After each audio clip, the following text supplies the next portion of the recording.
Hey everybody, how's it going? My name is Aaron Dewald. You know me from previous blog posts, and we're here at the lovely public coffee house in downtown Salt Lake City. If you read the New York Times, you may have seen a cool little article about the coffee shop scene here in Salt Lake City, and this is one of the ones that they mentioned. It's really cool. If you're ever in Salt Lake, definitely drop by here and check it out. Just a few quick things. You may have noticed I posted a bunch of videos about our counterterrorism simulation. There's probably 6 or 7 of them that you can check out to see some of the other side of things that we do. We're not all about blended learning videos. We're also about the other side of that, which is experiential learning. So take a watch of those and see what some of the other things that we're doing are at the College of Law. The other thing that I wanted to mention is we have a really cool project coming up that is an online tool for learning case reading and problem solving skills. We're hoping to get a grant for it, so we're going to be developing it kind of slowly at first to see if we can get some attention for it. But it's a really cool project I wanted to bring to your attention, and we'll definitely talk about it more in future video blog posts.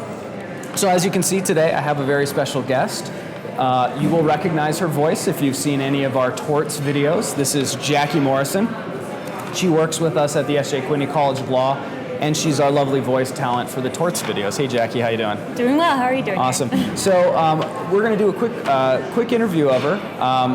Tell us about yourself. You're a law student, right? Or you were a law student? I was a law student. Well, I graduated from the College of Law in 2012.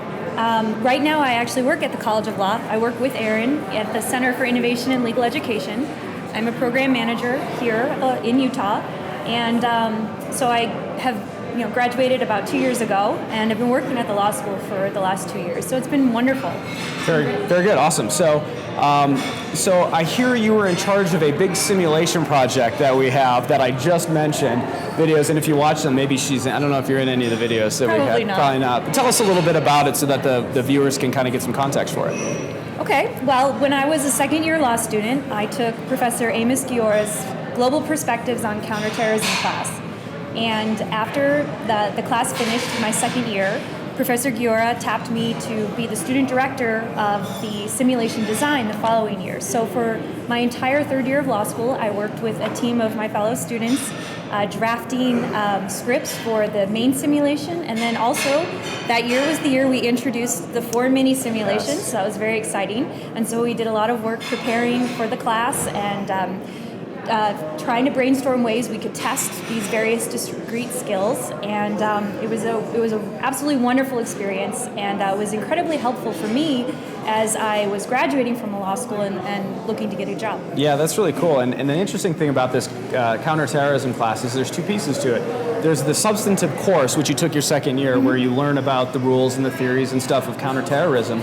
But then we offer to the third-year students who have taken the class the opportunity to participate by writing the scenarios, by working with Professor Giora and myself. I co-teach the class to find ways that we can teach things like decision-making and teamwork and information analysis and those sort of things. And we have mini simulations that lead up to a big one. And Jackie was the first one to sort of revolutionize how we ran it. What was it, 4 years ago, 3 years ago? Yeah, already? Wow, it's been a long time. So that's really cool. Okay, so let's switch gears a little bit and talk about the podcasts. As we mentioned, you're the voice of the Torts. We have 5 or 6 of them up right now. So why were you interested when I asked you if you wanted to be a voice? What drew you to it? I mean, aside from the fact that it looked like a ton of fun. Yeah, besides that. Well, I'm a huge fan of the videos. Okay, great. So when I was studying for the bar exam, I watched all of the contracts videos. Excellent. And that was incredibly helpful. And you love my voice now, right? Yes, love Aaron's voice, so soothing. And so one of the things, I was incredibly interested. One, I'm very honored. I think it's great to have a balance in the voices as well.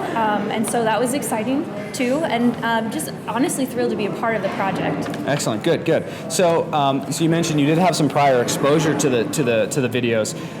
When you were going through law school, not just for the bar, did you have anything, or do you wish you had anything like that? I mean, your husband's going through law school right now, so what do you think of that? I'm very envious of him, because when I was in law school, we didn't have any videos like this, and I think they would have been incredibly helpful, especially in those first year courses, especially when, the first year is so crazy and overwhelming anyway, and you're trying to get your head on right and trying to figure out what it all means and how it all fits in the larger context of legal studies.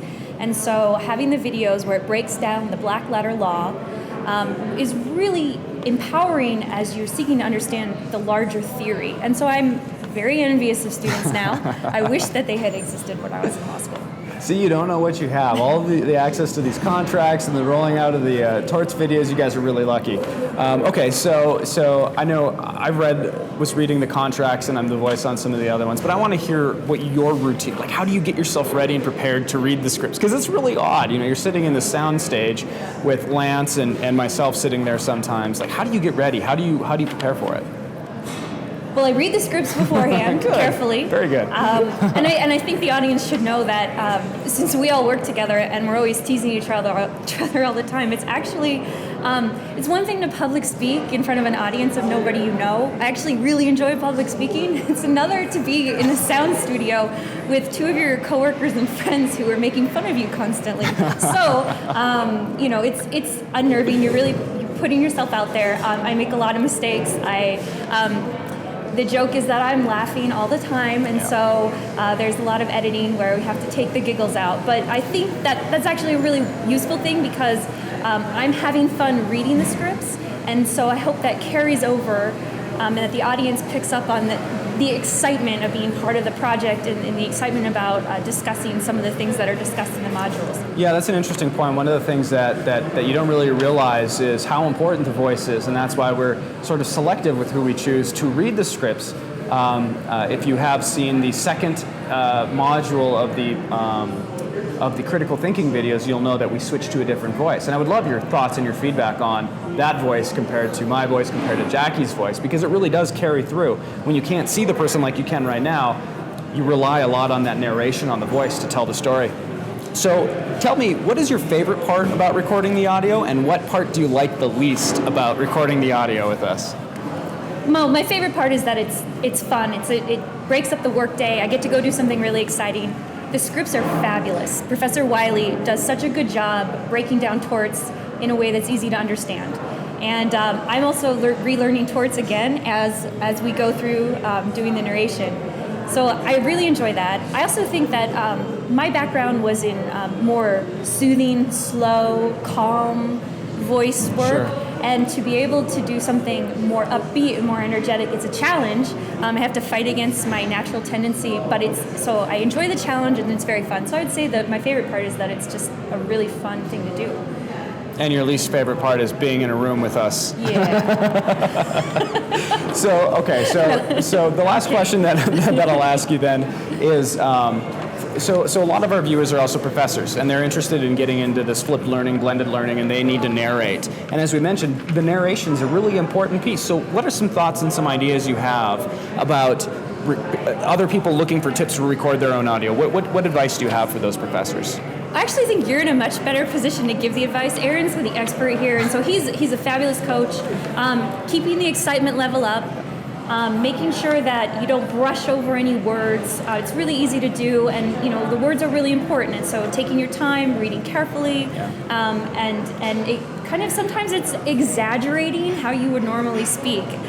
I think those are pretty key. Yeah, that is one of the important pieces too. When you're reading, you have a tendency to read rather than sort of, you have to overcompensate for the fact that you're not seeing. And I know that was one thing that we worked on with Jackie early, is to say, you're reading this for an audience that can't see you, so you almost have to overemphasize some of these things. So for those of you that are creating your own videos, those are just a few tips. If you have any other ones, go ahead and post it in the comments or send me an email, and we'll be more than happy to either record another podcast on it or respond to you through email or through comments.